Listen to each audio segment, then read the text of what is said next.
Oh, if that were wisdom, which is only too easy to understand at once, that charity begins at home, then the life of Christ was folly. For his life was sacrifice in such a way that it was as if he was nearest to every other man, but farthest from himself.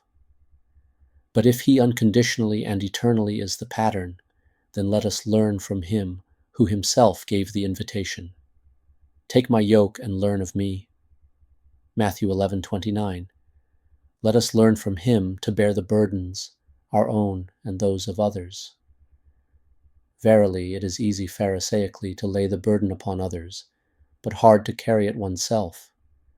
It is easy in a magnanimous moment to promise to bear the burden, but hard to bear it. Who understands this better than the sufferer, who is precisely a sufferer through bearing burdens? And if anyone wishes to hear groaning and complaint and lamentations, they are heard often enough from the suffering. But it is also true that it is easy enough to whine and complain and groan over trivialities. A sufferer does not need to learn this, for the pain itself is the first inventor, and the pain has the shriek ready at hand. But to keep silent and endure, or even to find joy in the bitterness of the suffering, to find it not only in the hope that the suffering will sometime cease, but to find it in the suffering which one usually talks about, that the sorrow is mingled with gladness. This is well worth learning. But this wisdom is contained precisely in the sacred words we read above. My yoke is easy and my burden is light. And as it is said, so is it true, even though it may seem difficult for the sufferer to understand it, as if this mild speech were a hard speech.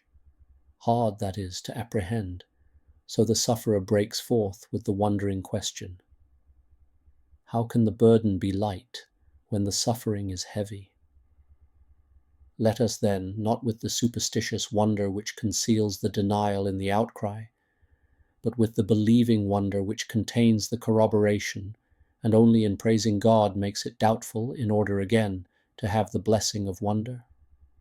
Let us with this wonder of faith consider this question. For it was certainly not Christ's intention to take men out of the world and into paradise, where there is neither any need nor any wretchedness, or to transform as if by magic the earthly life into worldly peace and gladness. This would be only a Jewish misunderstanding, and it is a light-minded and sensual one. No, he would teach what he knew through his own example, that the burden is easy even when the suffering is hard. Hence the burden remains in a certain sense the same, for the burden is precisely the suffering, the heavy suffering, and yet the burden is light. Because Christianity has come into the world, a man's lot here on earth does not therefore become different from what it was earlier. A Christian may suffer in absolutely the same way as before, which previously was little, yet the heavy burden becomes light for a Christian. We shall first consider this thought, and then especially reflect on how light a burden the Christian in particular has to bear.